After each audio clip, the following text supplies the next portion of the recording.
Hello students, a very good morning to all of you. Students, today we are going to see the third part of science and spirituality. Now, in the first two parts we have already seen that this lesson is about Dr. APJ Abdul Kalam and his research. Okay तर आपल्याला हा माहिती आहे की already आपण first आणि second पार्टमध्ये पाहिलेलं आहे की हा लेसन जो आहे तो आपल्या डॉक्टर APJ अब्दुल कलाम यांच्यावरती आणि शिवाय यांनी केलेल्या रिसर्चवरती आणि त्यांनी कशा प्रकारे स्पेस रिसर्चसाठी एक रिसर्च सेंटर उघडण्यासाठी कशा प्रकारे त्यांनी तरतुदी केल्या, how they tried for opening and research centre that we have seen in the second part. Now let's see what is there in the third part. A few years later, in the early 1980s, Professor Satish Dhawan, the director of ISRO, under whom Dr. Kalam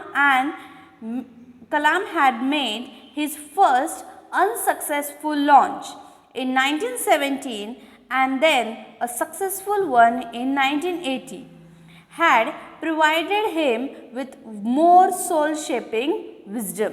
Now, few years later means in the second part's end time we have seen second पार्टच्या एंडिंगला आपण पाहिलेलं आहे की त्यांना एक research centre open करायचं होतं जिथं की already church, fishermen's houses and lots of many old houses वर देअर.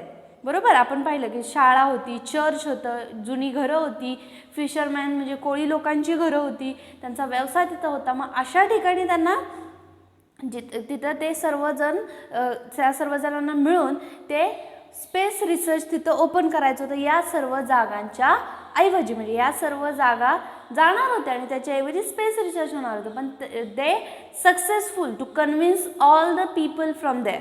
ते सक्सेसफुल झाले तिथल्या लोकांना कन्व्हिन्स करण्यासाठी जिथं त्यांना स्पेस रिसर्च करायचं होतं. फ्यू इयर्स लॅटर, त्यानंतर काही वर्षांनी in 1980s in the early 1980s म्हणजे 1980च्या सुरुवातीला professor Satish Dhawan, the director of ISRO Indian Space Research Organisation, Indian Space Research Organisation means ISRO.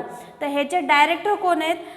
Professor Satish Dhawan, under whom doctor Kalam had made his first unsuccessful flight. की सतीश धवनच्या हाताखाली काम करून 1970ला doctor Kalam यांची पहिली अयशस्वी लॉन्च झालं त्यांचं. म्हणजे काय, त्यांनी जे स्पेसमध्ये जे काही विमान सोडलं ते अनसक्सेसफुल झालं 1970ला प्रोफेसर सतीश धवनच्या हाताखाली काम करत असताना. And then a successful one in 1980. आणि त्यानंतर लगेचच 1980ला दुसरं स्पेस रिसर्च विमान त्यांनी सोडलं जे की यशस्वी ठरलं 1980चं. Had provided him with more soul shaping wisdom. आणि ते पहिलं अयशस्वी लॉन्च आणि त्यानंतर मिळालेलं यशस्वी लॉन्च यामुळे त्यांना एक सोल शेपिंग विजडम म्हणजे एक त्यांचा टर्निंग पॉईंट त्यांना मिळाला. सोल शेपिंग विजडम म्हणजे they have got one turning point from that. Means they have got first unsuccess and then for the effort, by doing effort they got one success. म्हणजे त्यांना एक soul shaping point, turning point काय मिळाला की पहिल्यांदा त्यांना अपयश आलं परंतु त्यांनी प्रयत्न केले and then they got a success. बरोबर. वन डे इन 2012 त्यानंतर एके दिवशी 2012ला we are discussing the number of PhDs doctor Kalam had received. 2012ला एक दिवशी आम्ही सर्वजण डॉक्टर कलाम यांनी कोणत्या कोणत्या PhDs मिळवलेल्या आहेत, डिग्रीज मिळवलेल्या आहेत ते we are discussing.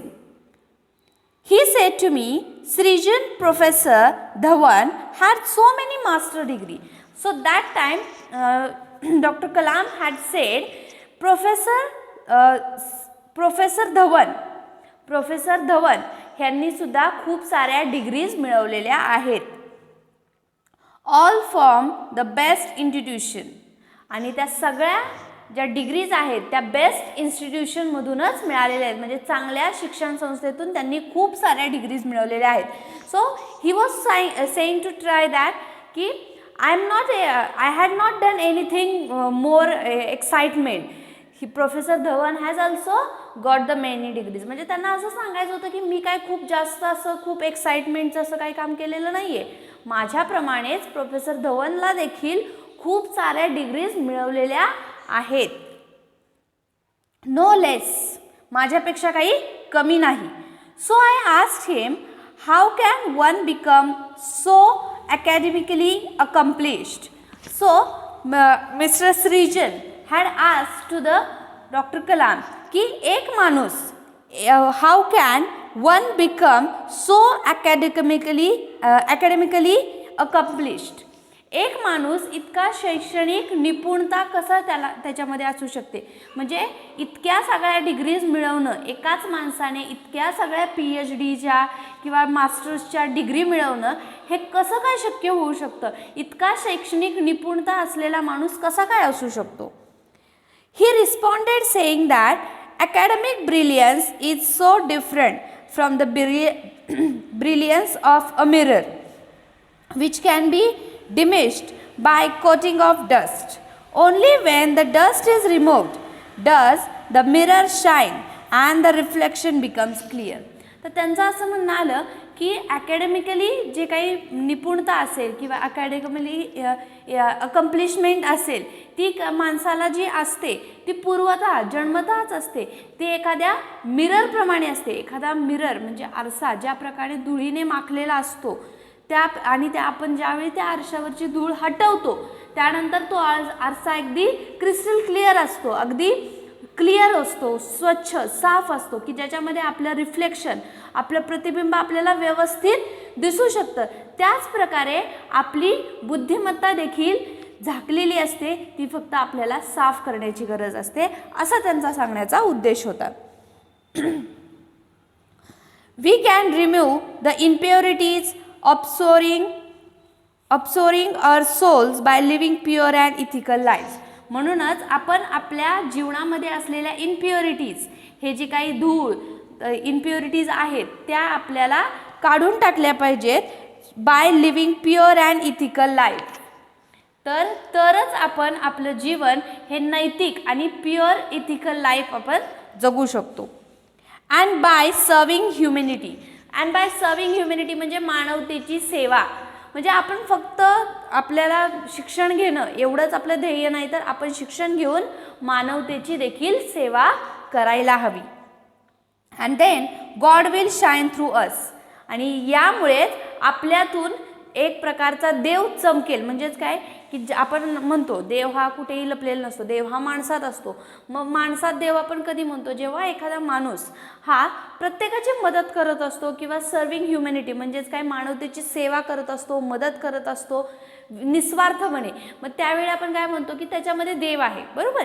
So it means that whenever we do something like God means God will reflect from us. आपण काही देवासारख्या गोष्टी करू म्हणजेच आपण मानवतेची सेवा जर करू तर आपल्यातून देवाची प्रचिती लोकांना येईल, आपल्यातून एक प्रकारचा देव रिफ्लेक्ट होतोय असं वाटेल. These words took me back to my meeting with Dr. Kalam after my graduation from IIMA. तर या वाक्यामुळे काय झालं तर took me back to my meeting with Dr. Kalam after my graduation. मग मिस्टर श्रीजन यांची ग्रॅज्युएशन नंतर डॉक्टर कलाम यांच्याशी भेट झाली होती. They have done the graduation from IIMA. IIMA is name of institution. Okay. मग ज्यावेळेस श्रीजन यांनी IIMA मधून डिग्री मिळवली त्यानंतर ज्यावेळेस त्यांची पहिली मीटिंग डॉक्टर कलाम यांच्याशी झाली ती मीटिंग त्यांना यावेळी आठवली. At that time he had advise me. आणि त्यावेळी त्यांनी मला एक उपदेश केला होता. To use my degree and gold medal to transform the society I lived in. तर त्यावेळी मला त्यांनी असा उद्देश केला होता की तुझी ही जी मिळालेली डिग्री आहे आणि हे जे मेडल आहे त्याचा उपयोग तू ट्रान्सफॉर्म द सोसायटी, आपल्या सोसायटीला बदलण्यासाठी, सोसायटीचा काहीतरी चेंज, चांगला चेंज करण्यासाठी तुझ्या या डिग्रीचा आणि तुझ्या मेडलचा उपयोग कर. You have to use this medal and degree to transform the society. I lived back in the present moment. So because of that sentence I back in the present moment. It suddenly struck me that Dr. Kalam's advice had, in fact, directly resonated from Professor Dhawan's beliefs. मग त्यामुळे त्यांच्या doctor Kalam यांचा तो जो काही advice होता की तुझी जी डिग्री आहे, तुझं जे मेडल आहे, त्याचा तू सोसायटीच्या ट्रान्सफॉर्मेशनसाठी उपयोग कर, याच्यामुळे मला पुन्हा पाठीमागे गेल्यासारखं वाटलं. कारण आत्तासुद्धा त्यांनी काय सांगितलं की आपण आपल्याला जे मिळालेलं ज्ञान आहे त्या ज्ञानावरची आपण धूळ बाजूला सारून मानवतेची सेवा केली पाहिजे. म्हणजेच ते त्यांना पुन्हा आपण पाठीमागे गेल्यासारखं वाटलं होतं. In fact it suddenly struck me that Dr. Kalam's advice had, in fact, directly resonated means resounded म्हणजे अनुवाद, पुन्हा पुन्हा तेच बोलतंय असं मला जाणवलं, पुन्हा पुन्हा तेच मला ऐकू येते अशा प्रकारे. फ्रॉम प्रोफेसर धवन्स बिलीफ्स, प्रोफेसर धवनची जी काही बिलीफ्स म्हणजे श्रद्धा होती ते सुद्धा पुन्हा पुन्हा तसाच मला रिसाउंडेड होतंय असं वाटलं. The more I live and work with Dr. Kalam, the more I realized that thought his words of wisdom I was getting to learn from countless great minds. मग मिस्टर श्रीजन असं म्हणतात की जेवढं जास्त मी डॉक्टर कलाम यांच्यासोबत काम केलं, the more I have work with the doctor Kalam, जेवढं मी जास्त डॉक्टर कलामसोबत काम केलं तेवढं जास्त मला रिअलायझेशन झालं कशाचं, हिज वर्ड्स ऑफ विजडम, त्यांचे शब्द, विजडमबद्दलचे त्यांचे शब्द यांचं रिअलायझेशन मला त्यांच्यासोबत जेवढं मी जास्त काम केलं तसं तसं होत गेलं. I was getting to learn from countless great mind, आणि मी अगणित, काउंटलेस मीन्स अगणित, countless great minds I was getting to learn. In April 2009 Dr. Kalam was invited to attend the 102nd birthday celebration of His Holiness Dr. Sri Sri Shivakumara Mahaswamiji in the Tumkur district of Karnataka. त्यानंतर in April 2009, April 2009 मध्ये doctor Kalam was invited, doctor Kalam यांना invitation आलं कशाचं, to attend the 102nd birthday celebration, 102वा birthday celebrate करण्यासाठी. कोणाचा? Of his holiness, त्यांचं एक श्रद्धास्थान होतं डॉक्टर श्री श्री शिवकुमारा महास्वामीजी. श्री श्री शिवकुमारा महास्वामीजी हे त्यांचे एक होलीनेस श्रद्धास्थान होतं. त्यांचा 102वा बर्थडे सेलिब्रेट करण्यासाठी त्यांना इन्व्हाइट केलं गेलं in the Tumkur district of Karnataka. कर्नाटकामधल्या टुमकूर डिस्ट्रिक्टमध्ये त्यांना बोलवण्यात आलं. Mahaswamiji is a remarkable person, तर ते श्री श्री महास्वामीजी होते, ते he was a remarkable person, ते खूप चांगले व्यक्तिमत्व होतं. Who has dedicated his life to the service of humanity, आणि त्यांचं आयुष्य, हू हॅज डेडिकेटेड म्हणजे त्यांनी त्यांचं पूर्ण आयुष्य टू सर्विंग द ह्युमॅनिटीसाठी स्पेंड केलं होतं, म्हणजे त्यांचं पूर्ण आयुष्य त्यांनी मानवतेची सेवा करण्यासाठी व्यतीत केलं होतं. He has spend his whole life who has celebrated his whole life to service the humanity. His greatest contribution is the establishment of a free residential education system for more than 9,000 children in the ashram. त्यांचं एक जास्त प्रेरणावालं किंवा आपण म्हणू शकतो त्यांचं एक खूप चांगलं जास्त कामगिरी कोणती झाली, खूप चांगली अशी, तर त्यांनी जवळजवळ 9,000 चिल्ड्रन, 9,000 चिल्ड्रनला त्यांनी एक आश्रम म्हणजे रेसिडेन्शियल स्कूल सारखा आश्रम त्यांनी ओपन करून दिला, म्हणजे थोडक्यात एक बोर्डिंग स्कूल. 9,000 मुलांना त्यांनी एक बोर्डिंग स्कूल टाईप आश्रम ओपन करून दिला. The most astonishing aspect of the entire event of his birthday was that the 102-year-old Swamiji stood on his feet without any support. तर त्यांच्या त्या बर्थडे सेलिब्रेशनमधलं एक महत्त्वाचं मुमेंट कोणता, तर 102 वर्षाचा माणूस without any support he is standing. 102 वर्षाचा माणूस कोणत्याही सपोर्ट शिवाय उभा होता. 102-year-old Swamiji stood on his feet without any support. He looked as steady and alert as any other youngster present there.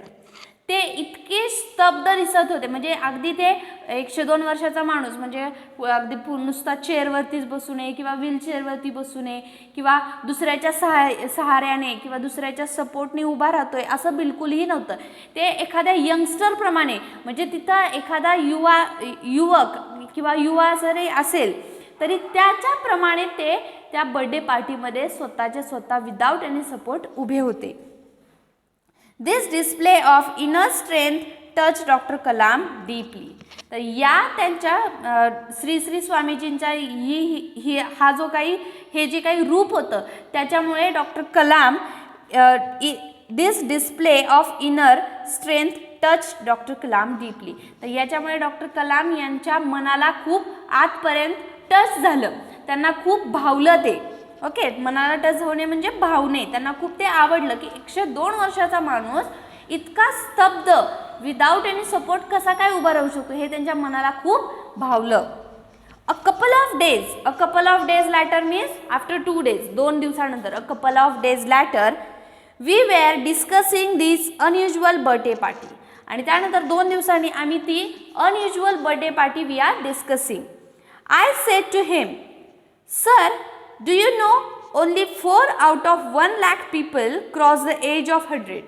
तर मिस्टर श्रीजन सेड, सर तुम्हाला माहिती आहे का की only the 4 out of 1 lakh people, 1 लाखामधून 4च व्यक्ती असे असतात who passed 100 age, की जे 100 पास करतात. म्हणजे 1 लाख माणसांच्या पाठीमागे 4च माणसे असे असतात, म्हणजे 1 लाखांच्यात 4 माणसं असे असतात की ती 100 पास करतात, 100 पार करतात.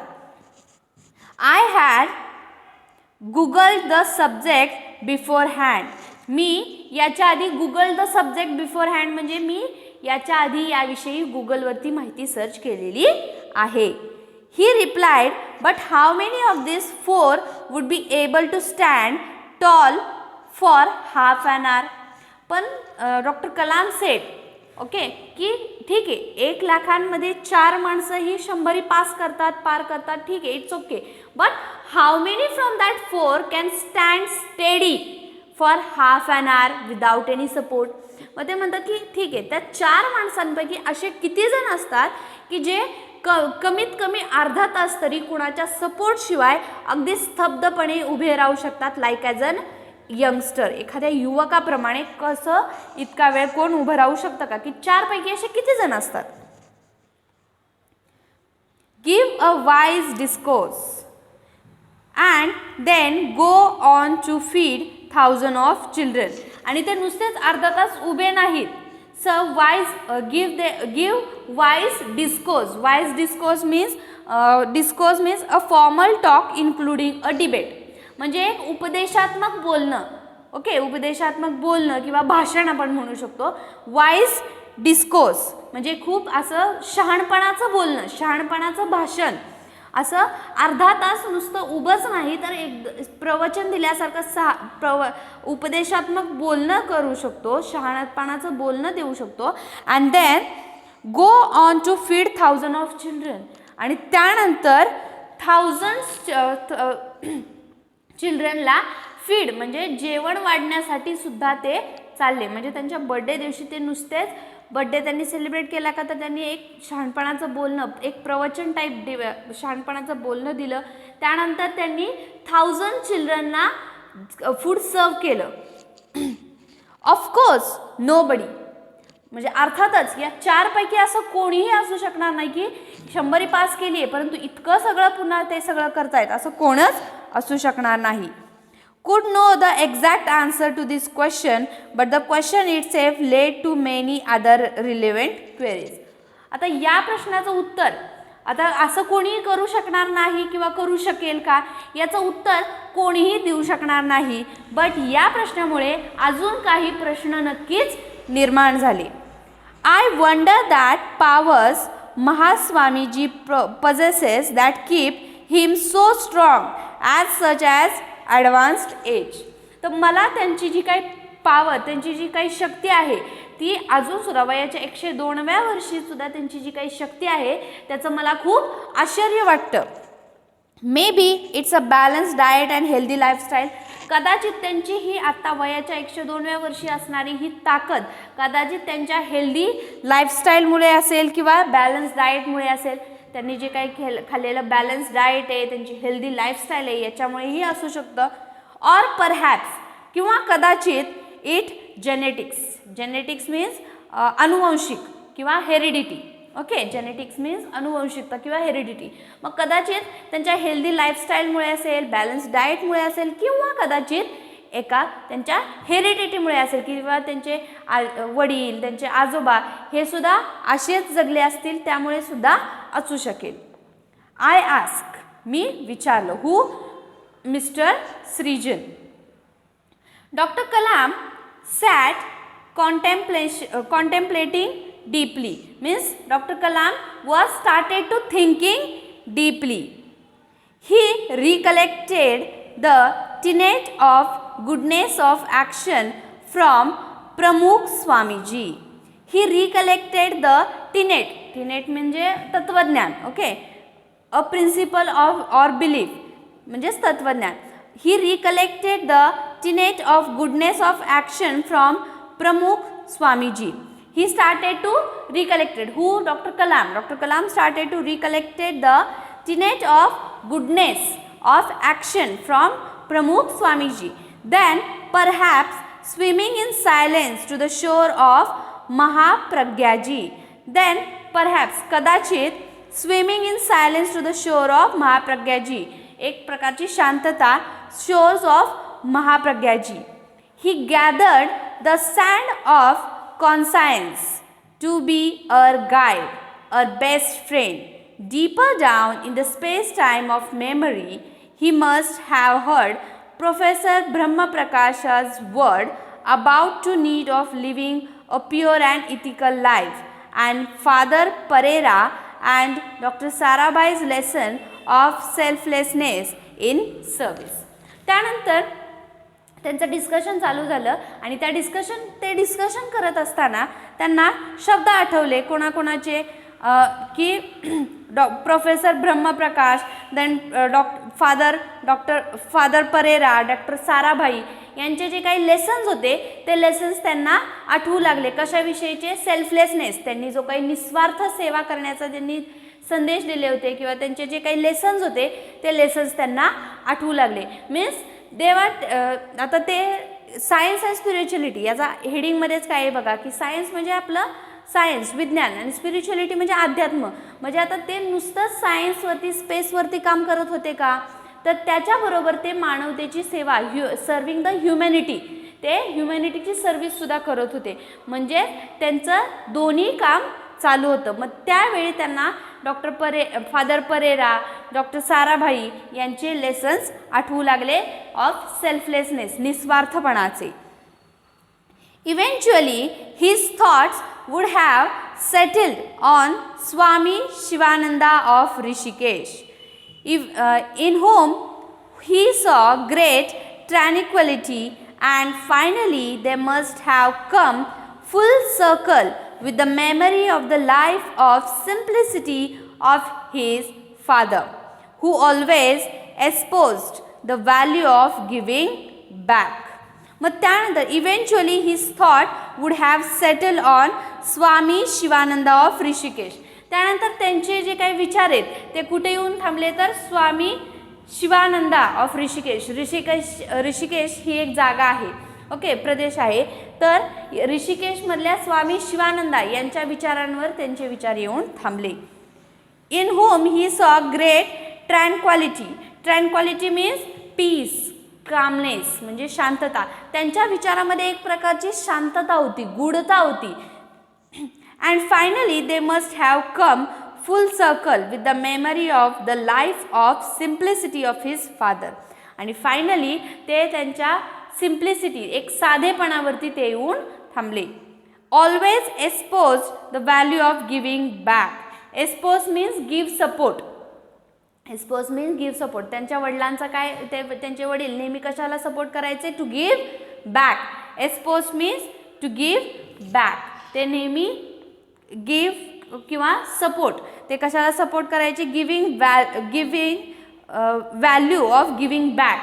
ते नेहमी एखादं काही घेतलं असेल तर व्हॅल्यू म्हणजे काही मूल्य, ते कशाला सपोर्ट करायचे, तर टू गिविंग बॅक, पुन्हा पाठिंबा द्यायचे, काहीतरी परत करण्यासाठी. म्हणजे आपण कोणाकडून जरी काही घेतलं तरी, म्हणजे आपण निसर्गाकडून एवढं घेतो तर निसर्गालाही आपण काहीतरी परत दिलं पाहिजे, अशा प्रकारे त्यांचा पाठिंबा असायचा.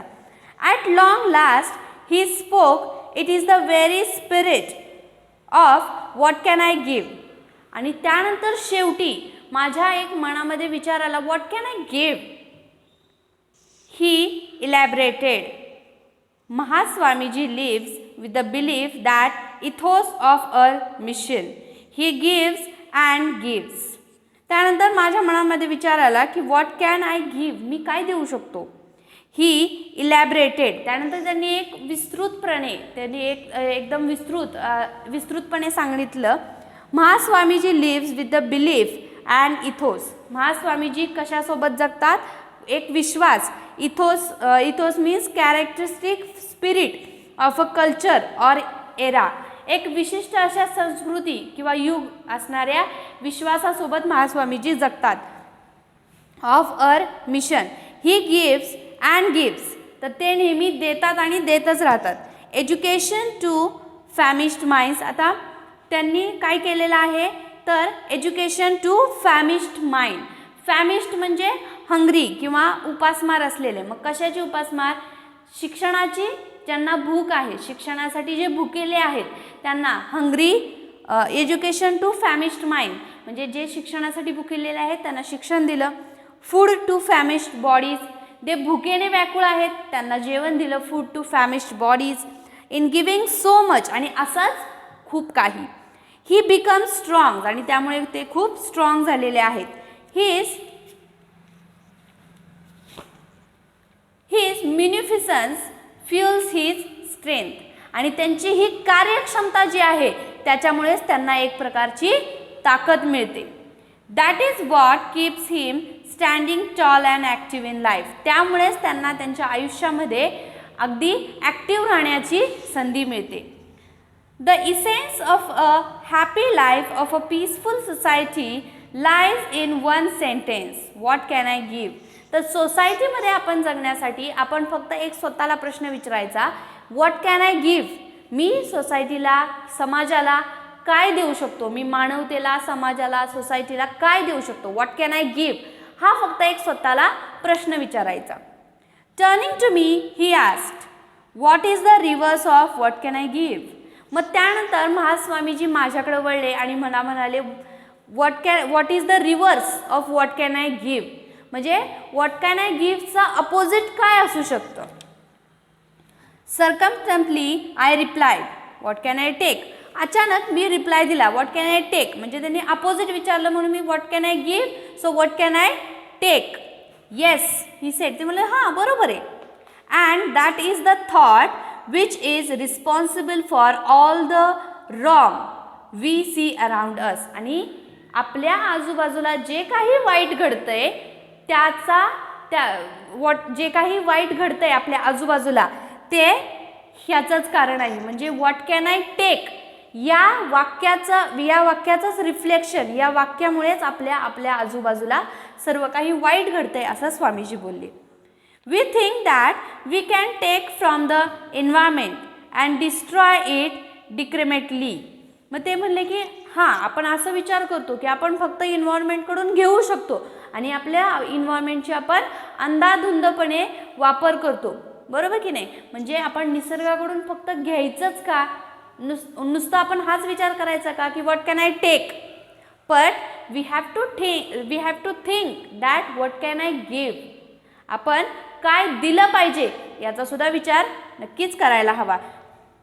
We think of what we can take from other humans, leading us to corruption and iniquity. आणि आपण निसर्गाकडूनच नाही तर आपण मानवाकडून सुद्धा आपण काय घेऊ शकतो याचाच आपण विचार करत असतो, बरोबर की नाही. आपला फायदा काय होऊ शकतो, आपण काय घेऊ शकतो असा विचार आपण करत असतो. त्यामुळेच काय होतं, leading us to corruption and inequity. Inequity means injustice, असमानता. मग त्यामुळेच आपण फक्त आपल्याला काय मिळू शकतं, मला काय मिळेल, माझा काय फायदा होईल, याच्यामुळेच आपल्या समाजामध्ये करप्शन, इनजस्टिस, असमानता आहे. This attitude of taking and taking even destroy families. आणि हा जो काही ॲटिट्यूड आहे, फक्त taking and taking, only taking and taking, फक्त घेणे म्हणजे घेणेच, हा जो काही ॲटिट्यूड आहे याच्यामुळे बऱ्याचशा फॅमिलीज डिस्ट्रॉय होतात. To keep this planet liveable, आपल्याला जर का हे पृथ्वी सजीव ठेवायची असेल, and the human race thriving, आणि आपल्याला ह्युमन्सची, मानवाची भरभराट करायची असेल, we have to replace this attitude. तर आपल्याला हा जो व्हॉट कॅन आय टेक, हा जो ॲटिट्यूड आहे तो बदलला पाहिजे. What can I take with the goodness of what can I give. तर आपल्याला व्हॉट कॅन आय टेक हा जो ॲटिट्यूड आहे तो बदलून व्हॉट कॅन आय गिव्ह असा ॲटिट्यूड आपल्याला केला पाहिजे. तरच आपल्या आजूबाजूचा समाज बदलेल, आपल्या सर्व पृथ्वीची भरभराट होईल. The gravity of the message stuck मी.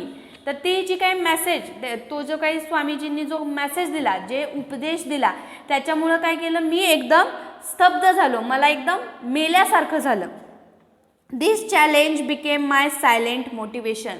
आणि या चॅलेंजमुळेच मला एक प्रकारची शांत प्रेरणा मिळाली. I have got the silent motivation. Who? Doctor Kalam. 3 years later in 2012, त्यानंतर 2012 मध्ये, काही वर्षानंतर, 3 वर्षानंतर, this idea became a reality as our what can I give movement. त्यानंतर आमची जी आयडिया होती, what can I give or what can I take replacement, what can I टेकची replacement what can I give, ही जी आमची idea होती त्याला एक प्रकारचं वळण मिळालं. बिकेम अ रियालिटी, एक सत्यामध्ये उतरलं. As our what can I give movement. आणि आम्ही एक चळवळ केली, what can I give movement. Movement म्हणजे चळवळ. तर आमची जी चळवळ होती ती कोणती, what can I give movement, आम्ही काय देऊ शकतो अशी चळवळ.